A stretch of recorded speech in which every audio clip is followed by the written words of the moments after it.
Hello, everybody. My name is Richard C. Wilson from the Family Office Club, and today I have with me here Pieter from Lucerne Capital. Welcome, Pieter. Thanks for having me, Richard. Good to be here.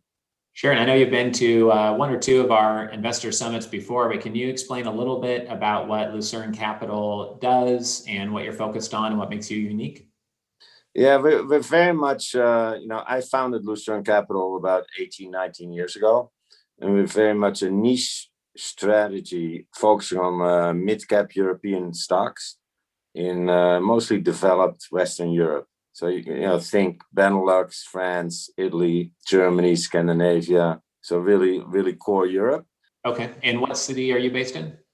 Well, we're based in, we have a research office in Amsterdam, the Netherlands, and then we have an office in Greenwich, Connecticut. Okay. And then from a macro perspective, why is the medium term an interesting time to invest in European equities?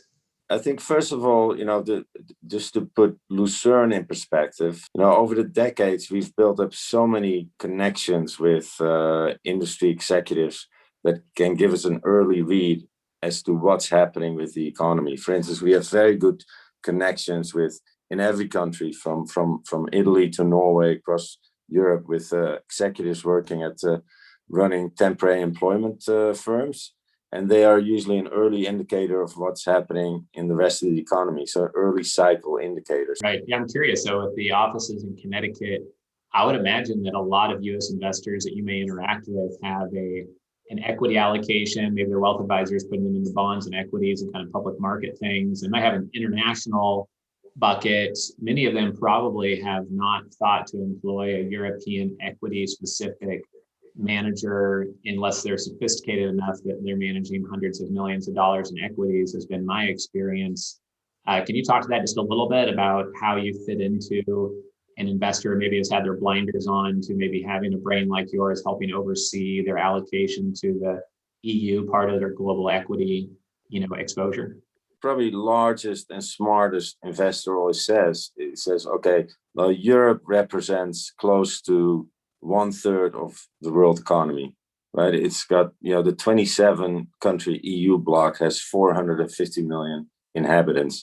If you look at the average income per capita, GDP per capita, it's almost equal to the United States. And in some countries like Switzerland, Norway, Sweden, it's higher than the United States. So there's no reason to sort of completely disregard that part of the world as a global equity investor, right? To just disregard 1/3 of the global economy, because there's a lot of economic activity going on. There's a lot of innovation. There's a lot of good companies, bad companies, etc.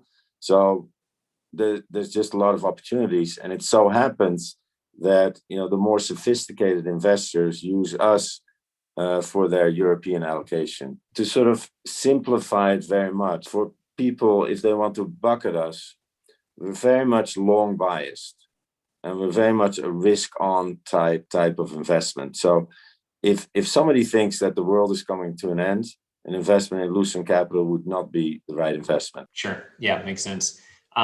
What about specifically ESG investments or sustainable companies? Like why is Europe thought of as a leader in this space? And is there one or two that you're most interested or excited about?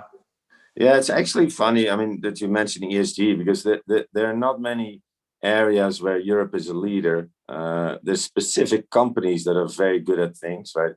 I think, German engineering companies are leader in their field. ESG is sort of more, it crosses many industries.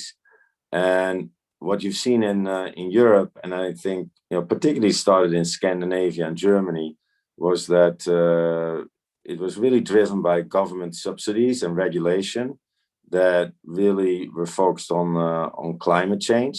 So it was a big political issue that then translated into regulation and a very favorable funding environment for sustainability, ESG type companies. Right. Sure. Makes sense. And coming out of the pandemic, or at least going through the next phase or two where some people have the vaccine, and then eventually, how are you positioning your strategy to perform through those changes, right now? I know you're long-term focused, so probably the positions you've been building since March last year, kind of adjusting because you're not a short-term trader, but how are you looking at this kind of moderate term through the end of the pandemic? Yeah, we're not short-term traders, but we're definitely, if you see, what's happening now with the vaccinations, really picking up rapidly in the United States.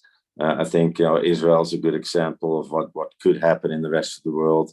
And I think while Europe is a little bit behind, I think, we will get there where the majority of the population will be vaccinated. We also see it talking to companies that you see some inflationary pressure. So a lot of commodities like iron ore, copper, zinc, they're trading at all-time highs. So you see that already, the German automotive manufacturers are trying to pass that on to the consumer. So which then would lead you to believe that you could look at higher interest rates. Yeah, I couldn't agree more. Not that I'm an equity expert like you, and I know close to nothing about European equities, but at least from my view of the family office forest, the smartest investors I know, they want to put their money in things that have been damaged because that's how you can realize some upside. And most of them don't have your expertise on the European equity markets, but for their domestic allocations, they've been building those positions since March for kind of this next 4 months.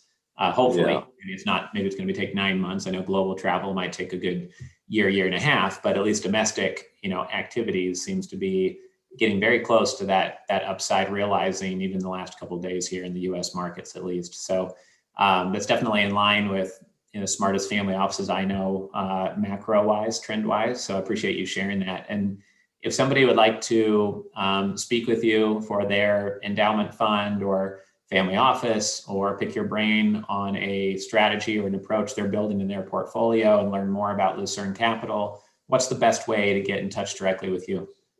Best way to get in touch directly is through one of our investor relations people. So we have Claudia and Bryn on our investor relations side. I try to stick to my daily routine of spending 90% of my time talking to companies, talking to analysts, talking to research guys, working with our own analyst team.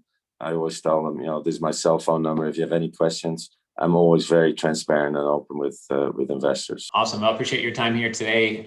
We don't have enough people in the Family Office Club that are focused on European investments, period, or European equities. I think what you're doing is very unique and different from all of the other participants here in our investor club that I know of, at least. So I appreciate your time here today. And if anyone needs any help connecting with Lucerne Capital and getting in touch with Claudia on their team, I'm happy to help coordinate that and do so through our team. Just let anyone here at the Family Office Club know and we'll help get you two connected.